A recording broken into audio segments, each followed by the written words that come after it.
भगवान की जय।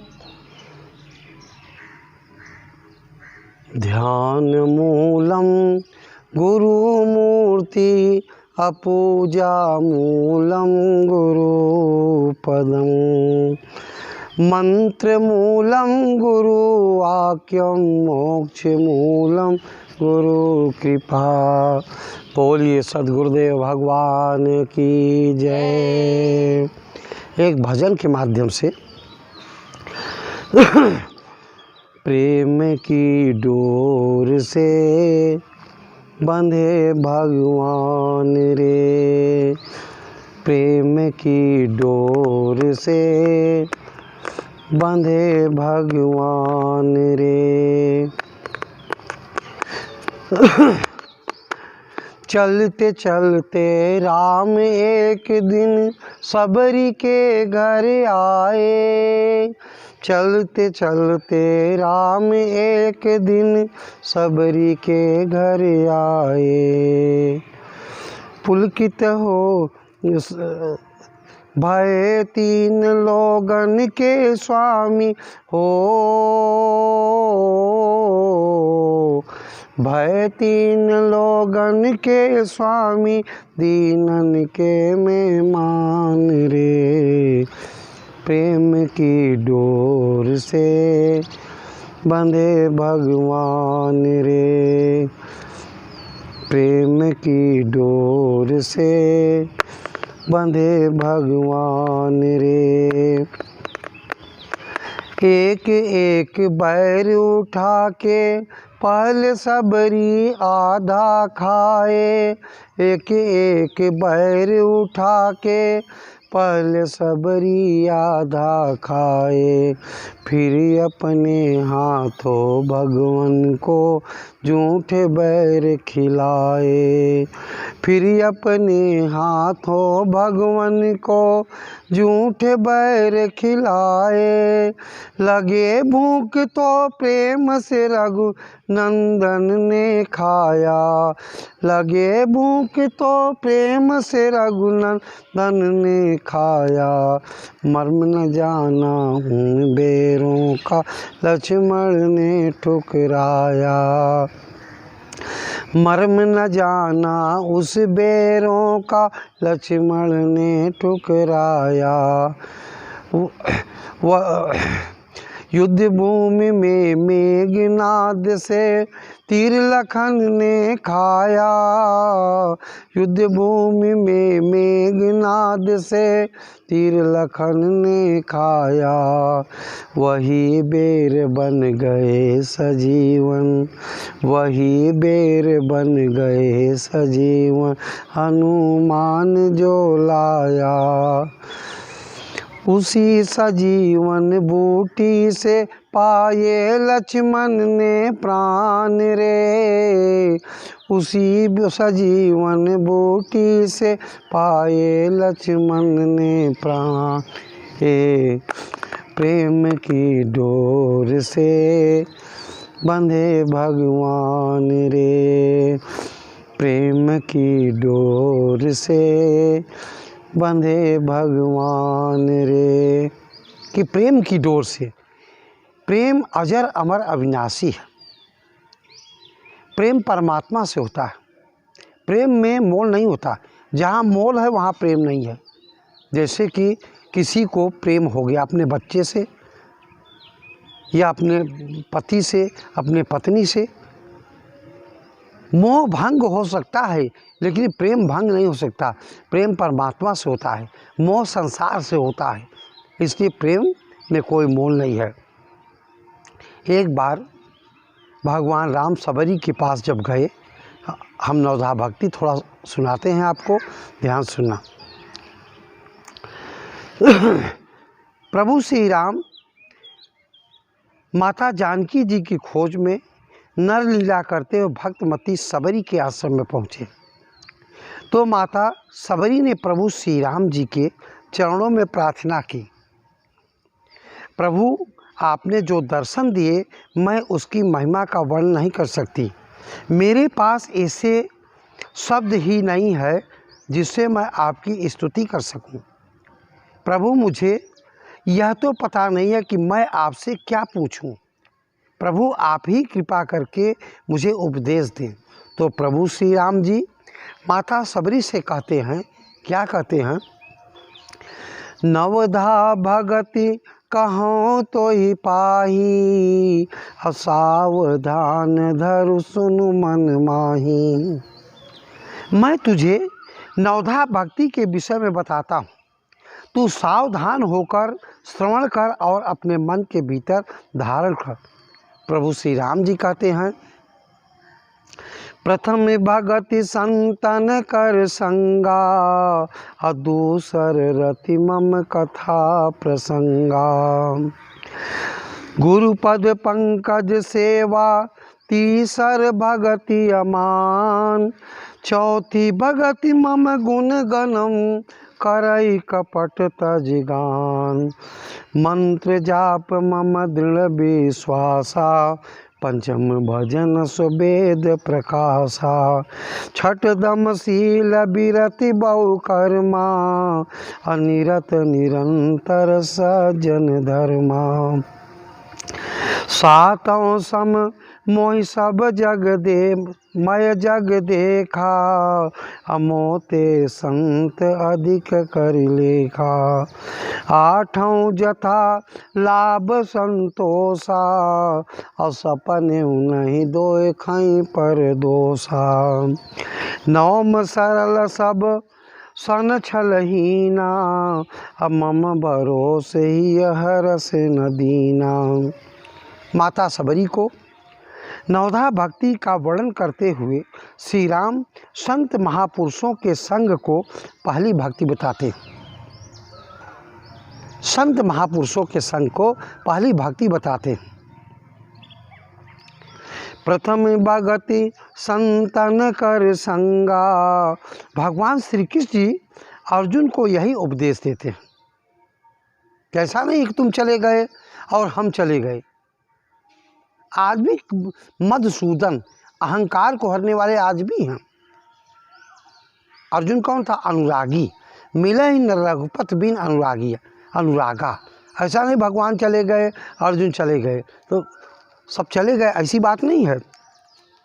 भगवान श्री कृष्ण जी भी अर्जुन को यही उपदेश देते हैं कि तद्वदिम प्रणिपातेन पर प्रश्नेन सेवया उपदेशंत ते ज्ञानम ज्ञानाश्च तत्वदर्शिनम। उस ज्ञान को तत्वदर्शी ज्ञानियों के पास जाकर समझ, उनको दंडवत प्रणाम कर, उनकी सेवा करो और छल कपट छोड़कर प्रश्न करने से उस परम तत्व को जानने वाले ज्ञानी महापुरुष तुझे उस तत्व का उपदेश करेंगे। भगवान श्री कृष्ण जी भी अर्जुन को सबसे पहले संत महापुरुषों के पास जाने के लिए बताते हैं, क्योंकि संत महापुरुषों के बिना परमात्मा की भक्ति प्राप्त ही नहीं होती। कबीर जी भी कहते हैं, प्रभु भक्ति करने वालों को ही मुक्त करता है, किंतु परमात्मा का नाम संत ही जपाते हैं। कबीर सेवा कई दुई भले, एक संत एक राम, राम जो दाता मुकुद को संत जपावे नाम। श्री गुरु अर्जुन देव जी कहते हैं कि परमात्मा की महिमा तो संत महापुरुषों से ही श्रवण की जाती है। संतन के सुनियत प्रभु की बात। श्री राम जी लक्ष्मण को समझाते हुए भी यही कहते हैं कि भगति तात अनुपम सुख मूला, मिलई जो संत हो ही अनुकूला।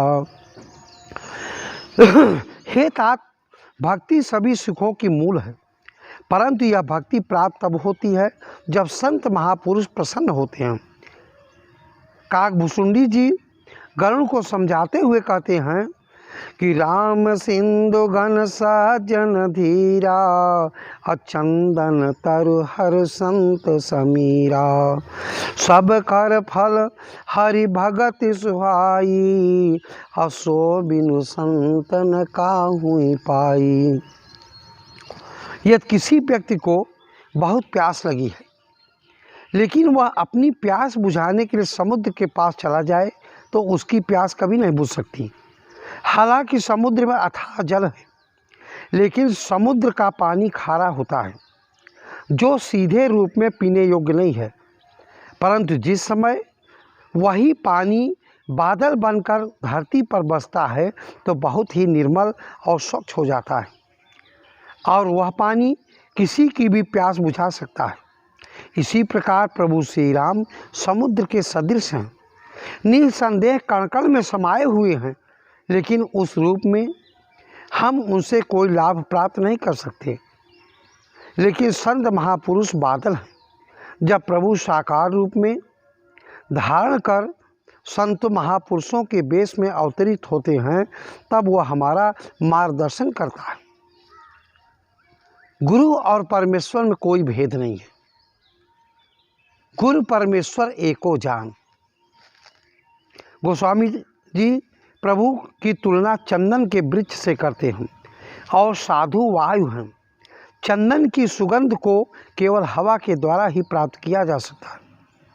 इसी तरह परमात्मा सभी प्राणियों में स्थित है, किंतु उसको देखा तो तभी जा सकता है जब वह स्वयं संत सद्गुरु के रूप में प्रकट होकर मनुष्य को अपने तात्विक रूप का बोध करवाता है। जैसे एक वृक्ष में जड़ से लेकर पत्तियों तक रस भरा होता है, परंतु उसका आनंद फल के रूप में ही लिया जाता है।